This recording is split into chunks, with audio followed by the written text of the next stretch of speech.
sociales y entornos digitales seguros para niños, niñas y adolescentes. Qué desafío el nuestro, ¿no? Estar acá tratando de pensar en lo que está pasando hoy y en lo que puede pasar en un futuro. La doctora, la licenciada en psicología, Soledad Fuster, nos va a hablar de violencias digitales contra infancias y adolescencias. Pero antes le voy a leer, que tuvo la bondad de abreviar su currículum. Es licenciada y profesora en psicología de la UBA, una capacitadora y asesora en equipos profesionales y directivos en prevención, abordaje de las violencias digitales.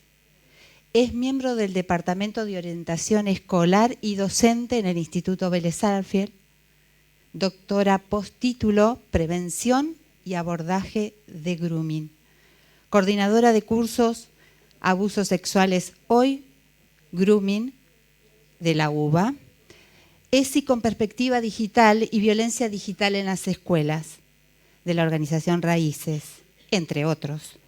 Psicóloga clínica, docente universitaria de la UAI y en diplomaturas vinculadas nacionales e internacionalmente. Diplomada en Convivencia y Mediación Escolar, en ESI y en Educación Inclusiva. Disertante en congresos y jornadas, coautora de libros y autoras de artículos relacionados con la prevención, el abordaje y las consecuencias de las violencias digitales. Autora del informe Grooming 2022. Referente profesional de medios periodísticos nacionales e internacionales. Y hoy tenemos la dicha de escucharla.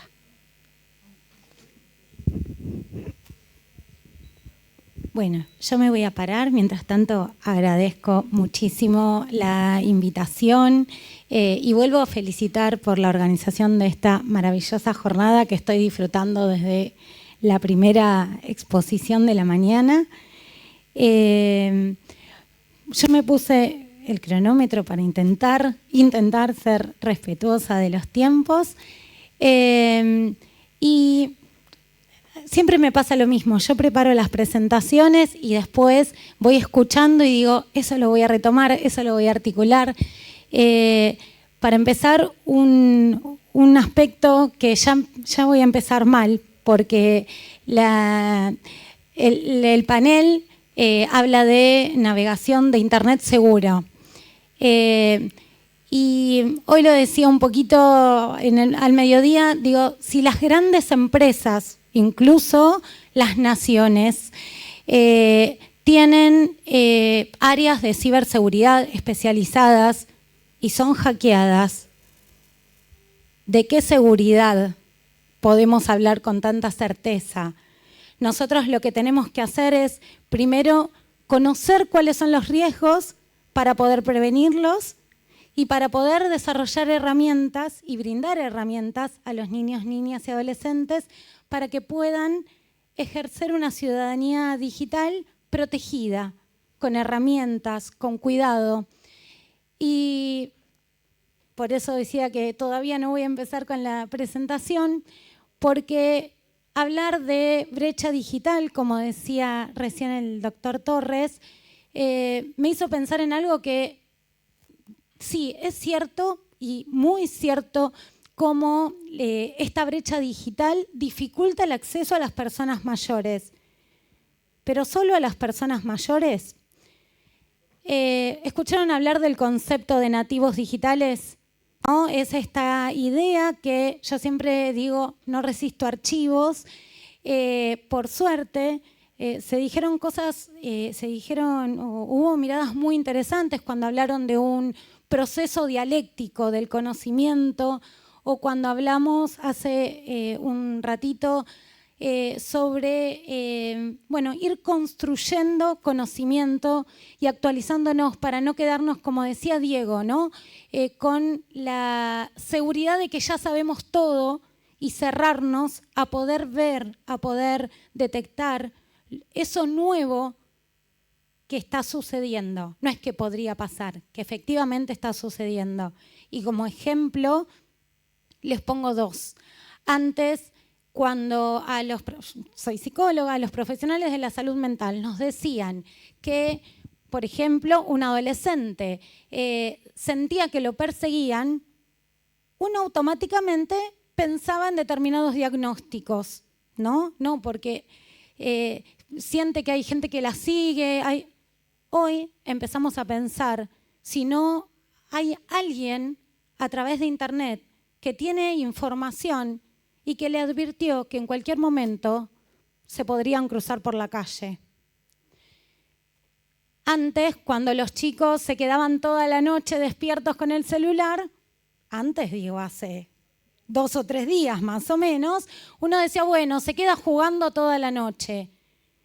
Y de repente un día empezamos a escuchar en las aulas y en los consultorios cómo usan Mercado Pago, el interés por Mercado Pago y la plata, y todo se empieza a monetizar, ¿no? Y entonces algo ahí con la plata nos empieza a hacer ruido. Si nosotros sabemos todo, ya está, ¿no? Pero si cuando le empezamos a hacer preguntas a los chicos, en vez de decirle, a la noche no estás durmiendo, ¿a qué te quedás jugando?, cerramos la posibilidad de que las apuestas virtuales estén haciendo que ese chico o esa chica esté en una situación de riesgo. Porque antes ni se nos ocurría pensar que los chicos estuvieran apostando online. Y hoy tienen el casino en la palma de la mano. Entonces, la brecha digital impide o dificulta el acceso a las personas mayores, pero también dificulta lo que tiene que ver con la crianza, porque se ha confundido y se sostuvo el tiempo que se pensó que era así, que fue lo que se interpretó y estuvo bien, y se hablaba de nativos digitales. ¿Qué quiere decir? Chicos y chicas que nacieron en una era digital, atravesados por la tecnología, mientras que quizás muchos de nosotros tuvimos nuestros primeros celulares a los 20, más o menos, ¿no? Con suerte un StarTAC de última generación, era por no decir el zapatófono, ¿no?, que estaba antes. Bien, entonces, por supuesto, cada vez que hay una actualización, nosotros somos de la era del manual de instrucciones, del paso a paso, ¿no?, de no encender el celular hasta que se cargue al 100%, porque eso dice el manual, si lo prendo capaz que explota, o cargarlo recién después de que se gastó toda la batería. ¿Se acuerdan de estas cosas? Bueno, ¿alguien vio a algún chico o algún adolescente leyendo un manual de instrucciones? Con suerte, y ya con mucha suerte, miran un tutorial en YouTube o le piden al ChatGPT que le resuma rápidamente en 3 líneas qué hacer, ¿no? Nosotros, mientras tanto, que estamos bastante ya empapados de la virtualidad y amigados en general y amigadas, cada vez que tenemos una actualización, vieron que se nos cambian las cosas de lugar. Y entonces, para. Bueno, ya está, ¿no? Nos tenemos que tomar una pausa, mirarlo con atención y bueno, ahí sí, avanzamos. Los chicos no se detienen, no se asustan ante estos cambios. ¿Por qué estoy hablando de nativos digitales? Porque hoy tenemos que reconocer que ya no nos encontramos frente a nativos digitales. Los chicos y las chicas nacieron en una era atravesada por la virtualidad, es cierto, y manejan mucho mejor que la mayoría de nosotros todas las aplicaciones. Y yo les diría, cuando trabajo con los chicos les pongo toda una foto con un montón de aplicaciones y hago participar también a los docentes. Entonces primero les pregunto a los docentes, bueno, ¿qué aplicaciones o cuántas aplicaciones conocen? 5, 6, 10. Les pregunto a los chicos, porque es una pantalla llena, no paran, no se termina nunca. Ellos conocen. Bueno, esta es una realidad. Ellos conocen mucho más de aplicaciones, en general tienen mayor facilidad para aprender de manera intuitiva, desde una lógica intuitiva. Nosotros venimos de la lógica del paso a paso y entonces con esto lo que se fue generando es que madres, padres, adultos responsables dijeran yo de eso no entiendo nada y se corrieran de la responsabilidad que implica la crianza. El cuidar, el acompañar, el guiar. Y se dejó en los chicos y en las chicas, desde muy tempranas edades, la responsabilidad de tener ya desde los primeros años el pensamiento crítico desarrollado, conocer los riesgos, saber cómo cuidarse, saber cómo identificar personas o noticias falsas. ¿Cuántas veces nosotros tenemos que prestar atención porque nos llegan sistemáticamente estafas? ¿No? Todo el tiempo llegan. Entonces, y les pedimos a los chicos y dejamos del lado de los chicos la responsabilidad de que ellos sepan. Entonces, no hablamos más de nativos digitales. Lo que sí reconocemos es que hay una alfabetización digital, que es el conocimiento que efectivamente tienen de todas las aplicaciones, de las actualizaciones, y que la verdad van en general más avanzados que nosotros, pero hay que diferenciarlo de la ciudadanía digital, que tiene que ver con el desarrollo del pensamiento crítico, con el conocer, ejercer los derechos, con el poder pedir ayuda, con el poder pensar de dónde viene esa información, quién me la mandó, cuál será el objetivo de esa información que me llegó o de esa foto que me llegó, qué pasaría si yo mando o si yo vuelvo a compartir. Todo eso no lo traen incorporado los chicos al nacer, porque es lo mismo que le enseñamos antes de darle las llaves de casa, antes de permitirles cruzar solos la calle, ¿o no? O alguien a los 3 años le dice, sí, anda solo, no hay problema. Uno le enseña, a la medida que van creciendo, a mirar el semáforo, pero en internet no le enseñamos nada. Y nos corremos de ahí, habilitando a que las personas que están buscando cometer delitos encuentren libre acceso a nuestros chicos y a nuestras chicas. Y de ahí, aunque me voy a saltar al final, pero voy a volver, de ahí encontramos solo en la capital federal, durante la pandemia, un 350% de incremento de denuncias por grooming. ¿Qué significa esto? Un 350% más de chicos y chicas abusados sexualmente en sus propias casas y al lado de sus propias familias. Entonces, ahora sí, si yo les preguntara a ustedes, no tenemos mucho tiempo para charlar, pero si yo les preguntara a ustedes, ¿lo virtual es real? Sí, no, a veces.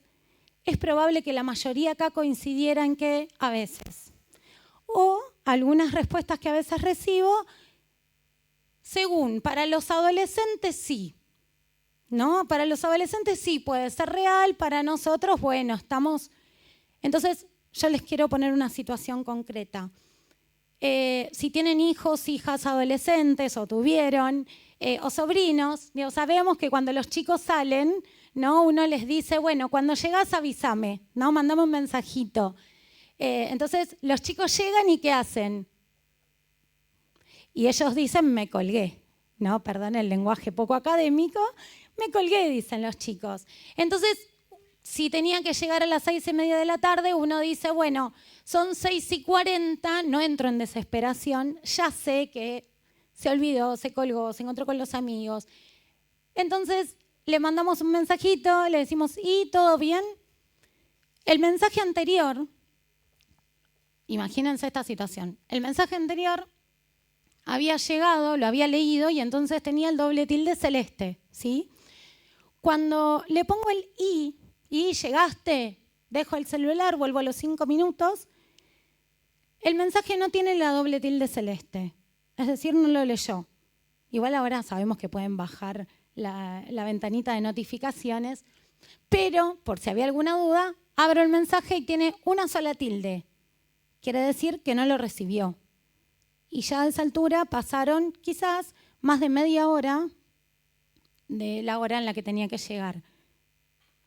Entonces, uno que dice, se quedó sin señal, le robaron el celular, le pasó algo. Llamamos, antes de entrar en crisis, llamamos por teléfono, no responde, llamamos desde la línea, porque vieron que tenemos como el impulso a llamar por WhatsApp siempre, ¿no? Entonces, llamamos al teléfono de línea, llamamos a un amigo, quizás el amigo nos dice, no, yo estoy en otro lado, no lo vi todavía. Y nuestro hijo, nuestra hija no aparece, nadie la vio, no le entran los mensajes. ¿Qué nos pasa? Vamos a otro ejemplo. Estamos esperando, dimos un examen, estamos esperando el resultado de un ascenso, ¿no? O una evaluación, estamos estudiando, estamos esperando el resultado de la evaluación final, nos llega un mensaje que dice, doctor Torres, felicitaciones, excelente su trabajo, fue un placer leerlo. Digo, qué emoción. ¿Y qué pasa si nos dice, su trabajo no ha sido aprobado, usted tiene que recursar toda la materia? Todo eso, esa desesperación que nos genera un hijo, una hija o alguien que no responde, o esa emoción que puede generar una buena nota, sucede a través de la virtualidad. Entonces, lo virtual es real, porque lo virtual es un medio a través del cual nos comunicamos, a través del cual se ejercen y se padecen violencias. ¿De dónde viene, paso rápido, de dónde viene la idea de que lo real se opone a lo virtual? Lo podemos encontrar en las definiciones de la Real Academia Española, que dice que lo real es aquello de apariencia, que lo virtual es aquello de apariencia real, que es aquello que se opone a lo real, y cuando habla de realidad virtual dice que es aquello que se crea con sistemas informáticos de apariencia, que da la sensación de una existencia real. Hoy sabemos que nuestra vida, y también la de los chicos y las chicas, se desarrolla en entornos físicos como estos y también en entornos digitales, incluso simultáneamente, porque esta actividad, este encuentro lo estamos compartiendo tanto físicamente como virtualmente. Y los efectos, si en algún momento nos aburrimos, el aburrimiento es el mismo si estamos acá sentados que si estamos atrás de la cámara. Y si nos parece súper interesante, no cambia a través de qué medio lo escuchemos. Bien, entonces vuelvo con esto. Nuestra vida se desarrolla en entornos físicos y en entornos digitales. En ambos aprendemos, disfrutamos y también corremos riesgos. Entre las oportunidades que brindan los entornos digitales tenemos la socialización y particularmente chicos y chicas que están en pleno desarrollo de su identidad, de su subjetividad. Entonces, en Internet socializan, exploran, aprenden, juegan, desarrollan su subjetividad. También buscan referencias, exponen su intimidad. Bueno, y riesgos, por mencionar algunos, tenemos estafas, violencia digital, discriminación, reproducción de estereotipos de género, difusión de imágenes sin consentimiento, ciberbullying, abusos sexuales a través de Internet, grooming, sexting y cibercontrol, entre otros. El ciberbullying parece que sería como lo menos grave, si estamos hablando de delitos, si estamos en un contexto de derechos. Sin embargo, el ciberbullying es una forma de violencia que se ejerce a través de medios digitales. Quien padece el ciberbullying, a diferencia del bullying, hoy ya no se puede hablar de bullying sin ciberbullying porque todo se sube a las redes y como quien ejerce la agresión en el bullying busca poder y reconocimiento, porque algo le está pasando, con ese chico también tenemos que trabajar, ¿sí? Por eso no vamos a hablar, antes también decían, nosotros no hablamos de víctimas ni de victimarios, estamos hablando de chicos y de chicas que en determinados momentos tienen conductas que no son adecuadas, ¿sí? Y que pueden lastimar mucho a otra persona desde ya. Entonces, en el ciberbullying lo que sucede es que, vamos al revés, en el bullying, quien ejerce la agresión es esa persona con algún grupito que lo acompaña y termina en el momento que, por algún motivo, ya sea por intervención docente, porque se cansaron de burlar a ese chico o porque ese chico encontró alguna forma de imponerse o porque el grupo desde la corresponsabilidad le dijo basta, el bullying tiene una fecha de finalización. O porque la víctima se quitó la vida, ¿no? Pero pensando en que se pueda resolver, inicia y termina. El ciberbullying, aun cuando la persona que inició la agresión se arrepienta, pida disculpas, borre la foto y le pida a todos sus amigos que borren la foto, ese contenido sigue circulando en Internet. Con lo cual del aula pasa a las otras aulas, pasa al recreo, pasa al club, pasa al boliche donde se juntan y se conocen todos. Y a lo mejor en un momento los chicos dicen, no, ya está porque pinchó, dicen ellos, ¿no? Ya está, como que perdió la gracia. Pero el año que viene alguien lo encuentra y lo vuelve a editar. Y lo mismo pasa con las fotos íntimas, que a lo mejor durante un tiempo dejan de circular y luego, incluso en otro lugar, alguien la hace llegar y vuelve a activarse esa situación de violencia para quien padece. Con lo cual, el ciberbullying tiene un impacto mucho más duradero que el bullying, porque la persona que lo sufrió vive con el temor a que esa situación se vuelva a repetir en cualquier momento.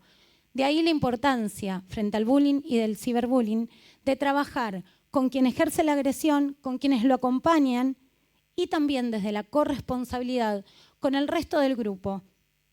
Porque no existe y no deberíamos hablar más de los observadores, de los testigos, porque no estamos hablando de los tribunales, estamos hablando de chicos y chicas en un espacio, en un grupo de pares.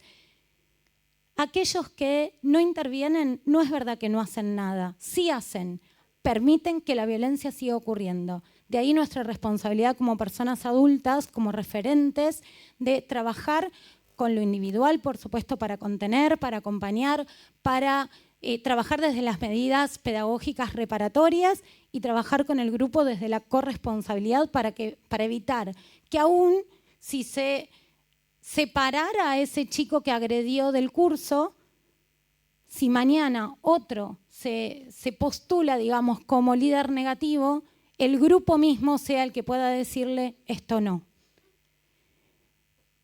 Se mencionó el consentimiento, se habló de consentimiento y se hicieron algunas aclaraciones muy importantes.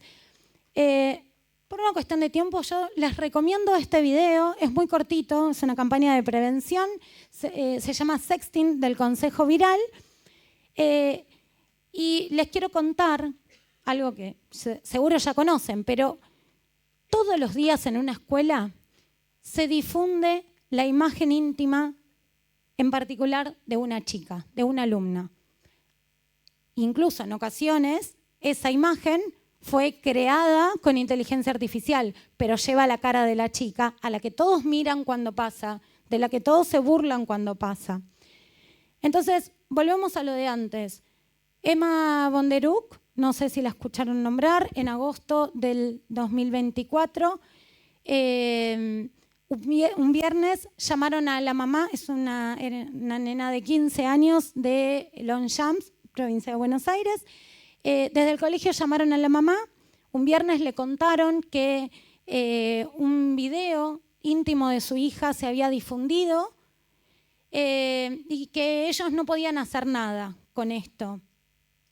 La mamá, hay una nota muy fuerte, pero que recomiendo leer en Infobae, que da Laura, mamá de Emma.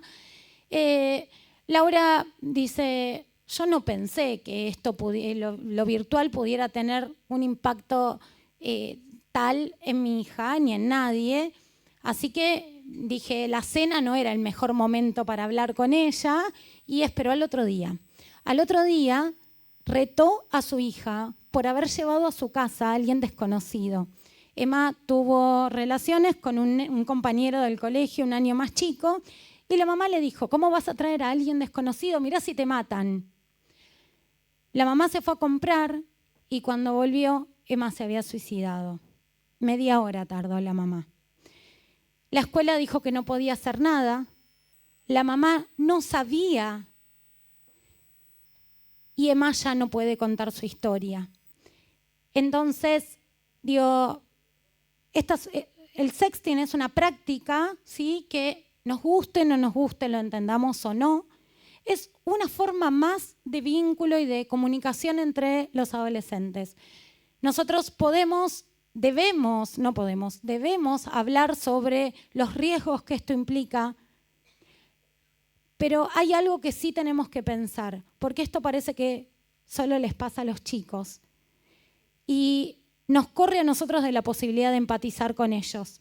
Entonces, yo les quiero preguntar a ustedes qué les pasaría si atravesaran la situación de alguien que conocí, de una compañera. Le robaron el celular, en su celular tenía imágenes íntimas, propias, no se las había mandado a nadie, eran suyas.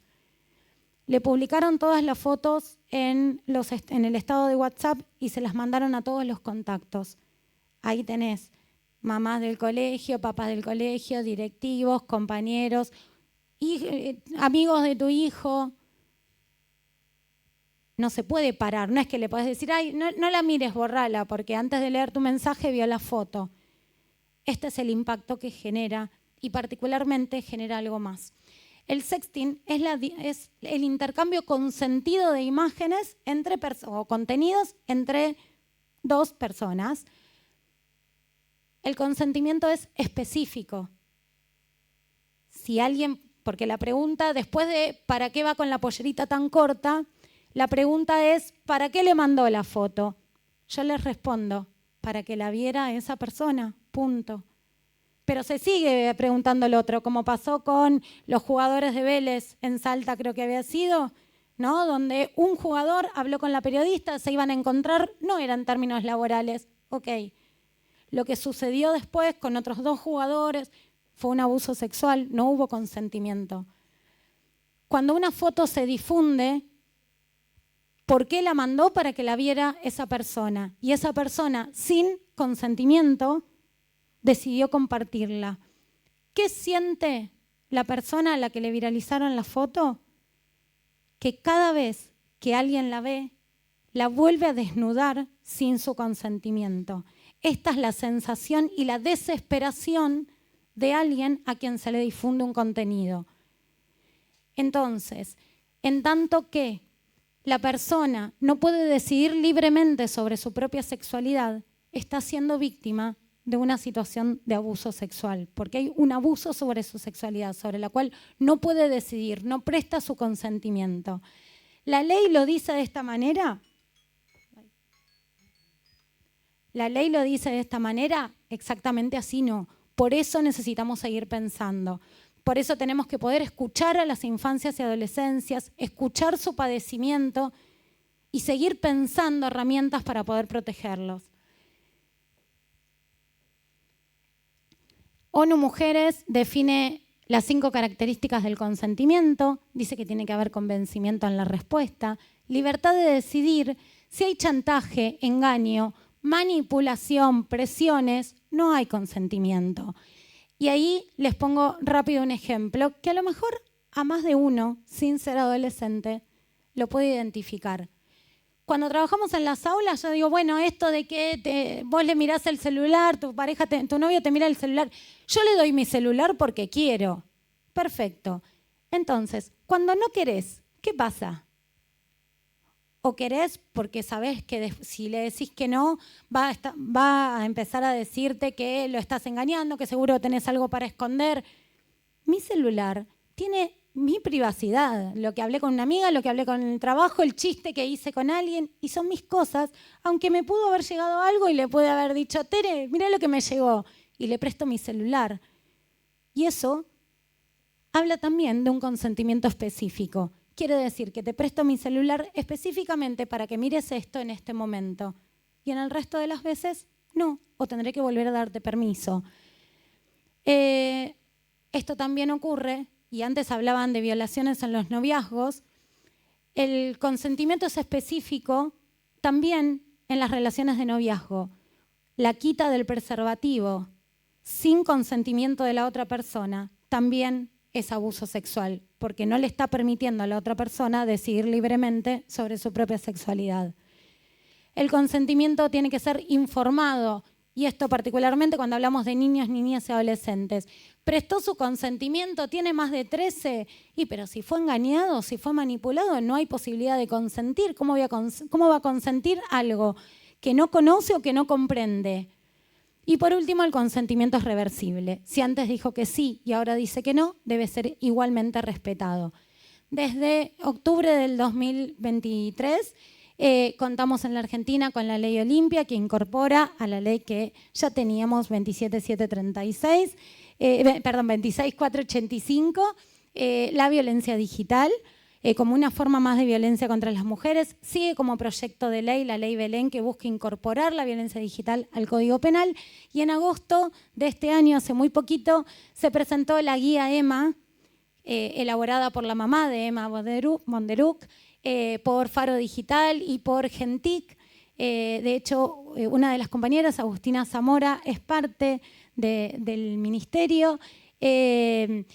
Y justamente lo que busca la guía EMA es brindar herramientas a las instituciones educativas para poder prevenir e intervenir ante situaciones de violencia digital. El medio es digital, la violencia, quien la ejerce, quien la padece y sus consecuencias son reales. Impactan la realidad subjetiva, tiene consecuencias físicas, psicológicas y sexuales a corto, mediano o largo plazo.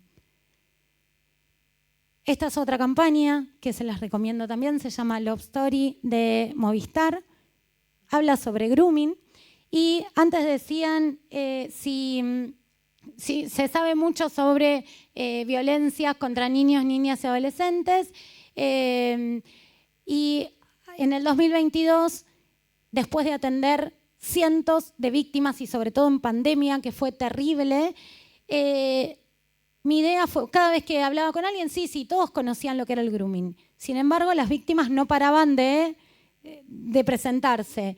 Entonces, mi idea, junto con Macarena Caollené, directora de la institución Raíces, fue poner a prueba esta hipótesis de que mucho se sabe sobre la palabra grooming, pero poco se comprende acerca de la complejidad del delito.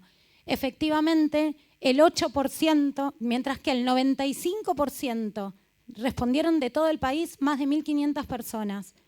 Mientras que el 95% dijo conocer o saber de qué se trataba el grooming, frente a una lista de 8 situaciones, solo el 8% pudo reconocer la totalidad de las situaciones. ¿Por qué? Por la desinformación que circula particularmente en Internet. De ahí que la palabra mitos nos tiene que ayudar a poder tener herramientas y a poder proteger a los chicos y a las chicas. Hay mitos en relación a la víctima. Las víctimas son siempre menores de edad, niños, niñas y adolescentes menores de 18 años, con acceso a Internet. No importa si tienen celular propio o no, no importa si están solos o no, por supuesto que hay factores de riesgo. Un chico que pasa muchas horas solo frente a la pantalla tiene mayor predisposición, no quiere decir que le vaya a pasar, pero tiene mayor predisposición. El medio digital, no, cuidá, las redes tienen que ser privadas, no aceptes desconocidos y el grooming ocurre a través de redes sociales. Es una posibilidad, pero yo les podría contar de... Bueno, ustedes pueden leer cientos de casos en TikTok, en Roblox, que por eso ahora se bloqueó el acceso, en WhatsApp, sí, una red social, pero personas desconocidas, y ahí me voy a la persona agresora. Se dice que es alguien desconocido, un hombre, ¿no?, que usa un perfil falso, que se contacta para primero hacerse amigo, después pedirle fotos y después amenazar a la víctima. Y en general para lograr un encuentro personal. Las personas agresoras, conocidas como groomers, pueden ser personas desconocidas o conocidas. Muchas veces son del entorno de la víctima. Es más, he atendido casos donde un amigo de la familia se enteró que ella le había sexteado con su novio. La llamó una noche, le mandó un mensajito de WhatsApp una noche a las 3 de la mañana, y le dijo, che, ¿qué haces? No sé, Lucía, hola Juan, ¿qué haces hasta ahora? Che, mándame una fotito. ¿Qué fotito? Le dijo ella. Dice, dale, vos sabés, las que le mandaste a tu novio, yo sé que las tenés ahí. Ella le dijo que no, sorprendida. Le dijo, si no me las mandás vas a ver lo que te va a pasar. Y además, si le contás a alguien, las mamás eran muy amigas, dicen, vas a hacer que tu mamá pierda a su mejor amiga de toda la vida, no te van a creer. Y si te llegaran a creer, mi mujer que está embarazada me dejaría y se quedaría sola con el bebé, todo por tu culpa. La chica, 16 años, no era una nena, no era... ante esta situación donde todos iban a salir perjudicados por su culpa, igual decidió contarle a la mamá. La mamá le creyó, habló con su amiga, la amiga no le creyó, pero hicieron la denuncia y las pericias mostraron que efectivamente esta persona la había contactado, que le había dicho esto, lo fueron a buscar, ¿sí? Y bueno, se pudo intervenir, tal como se intervino, a lo mejor se acuerdan del caso de Devoto, del docente que después de hacer la denuncia, yo atendía a una de las víctimas, cuando hicieron la denuncia actuaron muy rápido desde la justicia y desde el ministerio, y cuando llegaron lo encontraron con un nene de 14 años adentro de la cama. Entonces, conocido, desconocido, perfil falso, perfil real, hombre o mujer. Y por último, el contenido sexual, que puede ser el pedido de fotos o videos, pero también es la exposición, el envío, son los comentarios, las conversaciones que van llevando a ese chico o a esa chica al terreno de la sexualidad. El objetivo, en el menor porcentaje de casos, es el encuentro personal, porque lo que buscan en realidad es material para comercializar en redes de explotación sexual. No hablamos de pornografía infantil, lo digo rápido, ya desde UNICEF lo pueden reconocer de esta manera. La pornografía es un trabajo, ¿sí?, donde las personas adultas firman un contrato y reciben un pago, saben cuáles van a ser las consecuencias. Infantil tenemos cuentos, tenemos sueños, tenemos peleas, tenemos juegos infantiles. El abuso sexual no tiene nada de infantil, la pornografía no tiene nada de infantil, y en todo caso es abuso sexual contra niños, niñas y adolescentes, o explotación sexual de niños, niñas y adolescentes. Bien.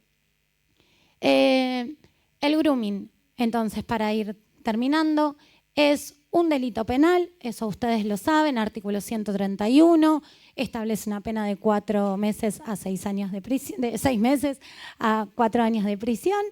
Es un abuso sexual, por esto que decíamos, priva mediante la manipulación o la amenaza al niño, niña o adolescente de decidir libremente sobre su propia sexualidad, y además comparte las características del abuso sexual, porque existe una relación de asimetría, porque rige el secreto y porque hay ausencia de consentimiento. Pero además es una modalidad de violencia.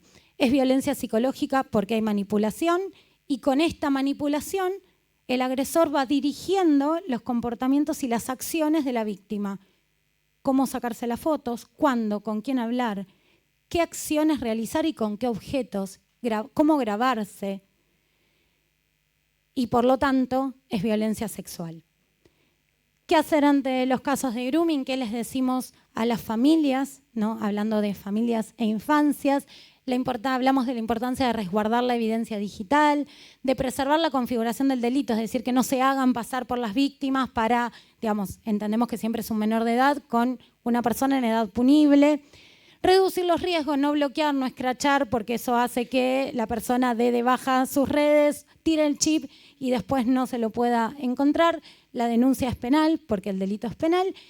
Y lo pongo al final, pero no porque sea menos importante, la contención de la víctima, que puede o no reconocerse como víctima, porque si hasta ahora sintió que estaba de novia con esa persona, o sintió que era un amigo que la escuchaba todos los días, ¿no? Porque no siempre hay amenazas y agresiones, al contrario, les conviene mucho más mantener una relación de amistad o noviazgo que les permite manipular a los chicos con muchísima más facilidad. Pongo al final contener a la víctima porque lo primero que hay que hacer es resguardar la evidencia, porque por miedo, por vergüenza o por enamoramiento puede intentar borrar todo para que no vean esos contenidos. De nuevo, el medio físico o digital, pero la violencia es real. Hay consecuencias a nivel físico, conductual, lo mismo que los abusos sexuales, emocionales, sexuales, sociales. Y volvemos, el medio es virtual, las consecuencias son reales, impactan en la realidad subjetiva de las víctimas. Estos son, que no los traje, perdón, pero bueno, estos son algunos de los libros. Está el informe Grooming, también, que es de descarga gratuita, pueden acceder en internet. Bien, y con esto lo cierro y muchas gracias.